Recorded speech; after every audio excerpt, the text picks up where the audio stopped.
بەداخەوە ئینسان ئەگەر عەقڵی کامل بێ و عەقڵی تەواو بێ زۆر گرنگە بەخوا، زۆر موهیمە. بۆیە بەردەوام بڵێ خۆزگەم بۆ کەسێک عەقڵی تەواوە. یعنی منداڵێک ئەگەر لە دیوەخانێکە لە ناو مەجلیسێکە مناڵێک هەڵبەزێتەوە باوک و کەسوکاری ئەیکەنە دەرەوە لێشی تۆڕابن، عیبە حەیامان مەبە، عیبە تۆزێ تەسەڕوفات جوان کە بڕۆ دەرەوە.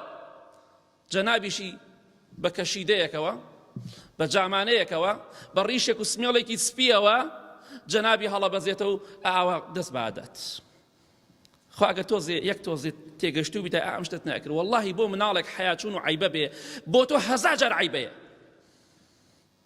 عیبە عیب تۆزێ ئینسان شەخسیەتی خۆی بپارێزێ. ئیمامی شافعی ڕەحمەتی خوای لێبێ دەفەرمێ ئەگەر ئاوی سارد کە حەڵاڵە شەخسیەتم بشکێنێ نایخۆم و ئاوی گەرمە خۆم و شەخسیەتی خۆم پارێزم. ئەی تۆ هەڵەپەڕی ئەگەر بەتەنیا خۆشت بیت جوان نییە، بۆ شەخسیەتی تۆ جوان نیە، تۆ باپیرەی، تۆ تەمەنێکتەیە، تۆ کچ بەشوو داوە کوڕ ژنی هێناوە لەناو خەڵکە هەڵەپەڕی. ئینسان تۆزێک بۆ خۆی بژی ژیانێکی خۆش بۆ خوا سەرف کات. لەبەر خاتری خوا و کۆمەڵە شتێکی وازی لێ دەهێنم.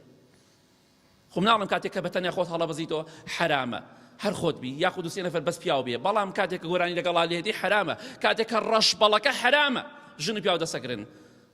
پیاوی بەخیرە چۆن ڕازێ بێ کچەکەی و ژنەکەی دەستی کەسی بێگانە بگرێ، ئەمە ئامۆزایەتی و ئەمە پورزایەتی و ئەمە خاڵۆزایەتی و ئەمە خزمی بایعەکەیە و نازانچی با دەستی بگرێ دەستی بگوشیە. ئالەو دەست بە گوشینەوە زۆر شت پەیا بوو، هەزارەها زینا و خیانەت دەو دەست گوشینەوە پەیا بوو.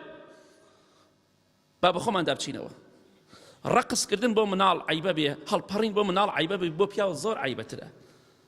وەڵی پیاوی وان بینیوە هەڵپەڕیوە سوێن بەخوا ئارەخم کرد تەریق بوومەتەوە، خۆم تەریق بوومەتەوە. ئەوەندە بەتەمەنە ئەڵی پیاوی سڵحە بەڵام وەکو مناڵ هەڵەبەزێتەوە تەسەڕوفاتەکە. بەداخەوە ئەوە حاڵەکە ئێمە شەخسیەتی مارەوەدایە. پیاوچاکان لە بازارە بنێشتیان ناخوارد، شتیان ناخوارد لەناو بازار بە چاوی خەڵکە ما شەخسیەتمان نەشکێ، تۆ شتە چی هەڵەبەزیتەوە؟ ئێدە شەخسیەتی خۆت پارێزە. مام حاجی کاک حاجی حەج کردو عومرەت کردو خوا لێت قبوڵ کە